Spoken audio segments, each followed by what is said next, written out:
सभी को प्यार भरी जय बाबा जी की। प्यारी साथ संगत में आप सबसे एक मुख्य बात करने आया हूँ जो बहुमूल्य है। शायद आपको लगे नहीं, पर मेरे हिसाब से तो वो बहुमूल्य है। वो बहुमूल्य है। किन कारणों से? अभी हाल ही में मैं हरिद्वार गया, और हरिद्वार जाकर हर व्यक्ति क्या करता है? हर की पौड़ी ढूंढता है, एक साफ़ सुथरी जगह ढूंढता है जहाँ पे हम स्नान कर सकें, अपने पितरों के लिए, अपने कुल देवी देवताओं के लिए, आदि रस्में जो हमें बता रखी हैं, ज़्यादातर उपाय के लिए, है ना, या दान पुण्य के लिए। परंतु मैं वो सनातन धर्म आपके अंदर जगा रहा हूँ जो हमारे कुल पीढ़ी में, हमारे पुश्तैनियों में चला आया है, जो हम कहीं खोते जा रहे हैं। जल्दी जल्दी गाड़ी भगाते हैं अपने शहर से हरिद्वार की ओर, फिर क्या वीआईपी ट्रीटमेंट ढूंढते हैं इधर और उधर, फिर आश्रमों में धक्के खाते हैं, मिल भी जाते हैं तो सो जाते हैं, और ब्रह्म मुहूर्त छोड़ के उठते हैं हम 10 और 11 बजे। फिर क्या करते हैं? गंगा स्नान करते हैं आड़े टेढ़े तरीके से, बस 3-4 फोटो खींचते हैं, हल्ला हुल्ला मचाते हैं। ये क्या है? हरिद्वार पावन नगरी है, थी, है और रहेगी, जिसको हमें बचाना है अपनी पीढ़ी के लिए। हम आज वहाँ जाके पावन गंगा मैया में शोर हुल्ला गिरदी आदि नशे के व्यतिरिक्त चीज़ों को हम वहाँ पे उपयोग भी करते हुए मैंने लोगों को देखा हुआ है।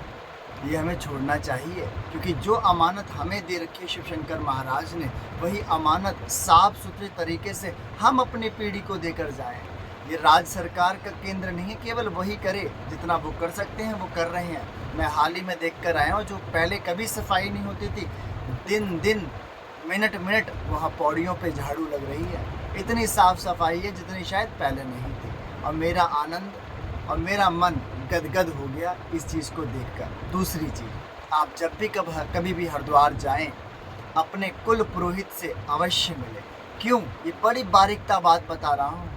हमें कोई 1 घंटे के अंदर पर्चे पे कोई चीज़ लिख कर दे दे और हम अपने पॉकेट में रख लें, और वो व्यक्ति हमसे कहे 3 दिन के लिए आप संभाल के रखिए, हम चौथे दिन आपसे आके इसको ले लेंगे। हमारे लिए वो 3 दिन बहुत कठिन से बीतेंगे। कभी यहाँ पर्ची रखनी, कभी यहाँ जेब में रखनी, कभी बीवी से कहना तिजोरी में डाल दे, कभी बच्चों से कहना यहाँ को छूना मत, नहीं जूते पड़ेंगे। 10 बात एक पर्ची की बदौलत। पर हमारे कुल पुरोहित बाही का खाता, जो हमारे 7 पीढ़ी पुराने उनके भाई खातों को संभाल के रखे हुए हैं, और हम उन्हें क्या देते हैं? जब कोई हमारे परिवार से चला जाता है तो हम जाते हैं वहाँ पे नाम लिखवा देते हैं, और जब वो दक्षिणा मांगता है तो उसमें भी हम तो अपना तराजू लेके बैठ जाते हैं, नहीं महाराज इतना नहीं, उतना नहीं, फलाना ढकावा नहीं। अरे जब जब आप हरिद्वार जाओ, अपने कुल पुरोहित से मिलो। जो व्यक्ति अपने कुल पुरोहित से मिलता है, दान पुण्य दक्षिणा सेवा और आशीर्वाद प्राप्त करके आता है, उसके ऊपर बृहस्पति की नीच अवस्था भी हो वो भी उच्च हो जाता है, जिसके ऊपर गुरु दोष भी लगा हो वो भी निखर जाता है। ऐसे संस्कार को मैं आप सबको देने आया हूँ, जो कहीं ना कहीं लोग भूल गए हैं। कुल पुरोहित का आशीर्वाद पितरों का आशीर्वाद है, क्योंकि जो भाई खाता वो लेकर बैठा है वो आपके बड़े बूढ़ों का है जो चले गए हैं, और कुछ उसमें मौजूद है। सोचिए, पर हम लोग क्या करते हैं?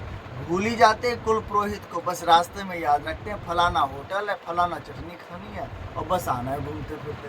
अरे सुधर जाओ नालायकों, सुधर जाओ, थोड़ा तो सुधर जाओ। अपने लेने अपनी आस औलाद के लिए सुधर जाओ। आज नहीं तो कल सुधरना पड़ेगा। राजी राजी सुधर जाओ तो अच्छी बात है, नहीं तो कुराजी तो हम सुधार ही देंगे भैया। कुराजी का मतलब ये नहीं लड़ाई झगड़ा, प्रेम करुणा आदर मान सम्मान ये सब देकर। हमारे पास तो यही है भैया। कुल पुरोहित का आशीर्वाद लें, बृहस्पति उच्च का करें। जिस व्यक्ति का गुरु बृहस्पति, इन शब्दों से आप लोग इन ग्रहों को जानते हैं, उच्च होता है तो उसका विवाह बहुत जल्दी होता है। गुरु उच्च का हो तो धन दौलत से वो अपने घर में अपनी हर मनोकामना को पूरा करता है। जिसका बृहस्पति उच्च का हो उसे दुनिया में मान सम्मान, नौकरी में, पदवी में, सरकारी नौकरी अवश्य प्राप्त होती है। जिसका बृहस्पति उच्च का होता है वो राजनेता भी बनता है। जिसका बृहस्पति उच्च का होता है उसका स्वास्थ्य बड़ा सरल स्वभाव का होता है। जिसका बृहस्पति उच्च का होता है उसके पास बड़े बूढ़े उसके पास बैठते हैं और ज्ञान चर्चा होती है। जिसका बृहस्पति उच्च का होता है उसको उदर का रोग नहीं होता, उसे कैंसर नहीं होता, उसे ब्रेन ट्यूमर नहीं होता। जिसका गुरु उच्च का होता है वो पेड़ पौधे, नेचर, पहाड़ आदि नदियों, पशु पक्षियों से बड़ा प्रेम और लगाव रखता है।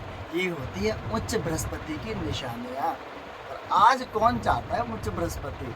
आज तो क्लब चाहते हैं, डिस्को चाहते हैं, माँ बाप को 2-10 गालियाँ देना चाहते हैं। अरे नालायकों, सुधर जाओ, तुम्हारा कर्तव्य ये नहीं है। आप सबका कर्तव्य है प्रेम से रहो, निष्ठा से रहो और एकता से रहो। एक लकड़ी टूट सकती है पर वही एक लकड़ी 10 लकड़ी इकट्ठी हो जाए ना तो कोई नहीं तोड़ सकता। इसलिए अपने अंदर अखंड विश्वास अपने माता पिता, अपने कुल देवी देवताओं का और अपने दिव्य सनातन धर्म का बनाए रखो। जब तो हम सब आपसे मिल पाएंगे। और मेरा एक ही लक्ष्य है, जैसे हरिद्वार गया, वहाँ के प्यारे प्यारे पुरोहित हों या निगम पार्षद हो या नेता नगरी के जितने भी लोग हों, सन्यासी हों, सबका दिव्य पर्चा बना। दिव्य पर्चा मात्र चमत्कार नहीं दिखाना चाहता आपको, बस एक अद्भुत चीज़ से जोड़ना चाहता हूँ जो कहीं ना कहीं लुप्त हो रही थी। पहले लोग कहते थे आज से 20 साल पहले वो सियाणा है उसके पास चले जाओ। आज तो साला एक एक घर छोड़ के सियाणा बना पड़ा है। किस सियाणे के पास जाओगे? सावधान, मैं सावधान करने आया हूँ। मैं ये नहीं कह रहा केवल मेरी दुकान सजाओ, बस सावधान हो जाओ। बस सावधान, अपनी कीमती वस्तु जिसको कहते हैं मत्था टेकना, उस रब के, उस मालिक के आगे टेके जहाँ जिस स्थान पे उसकी बात हो, उसकी बात, तमाशा और नौटंकी नहीं। सबसे पहले अपने माँ बाप के पैरों को छू। माँ के पैर में जन्नत है और इस जन्नत में जाने का दरवाज़ा बाप है।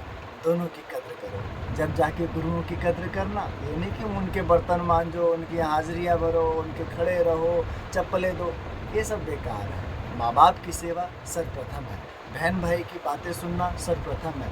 रिश्ते नातों को एक करके चलना, ये सब प्रथम है। फिर गुरु पदवी है।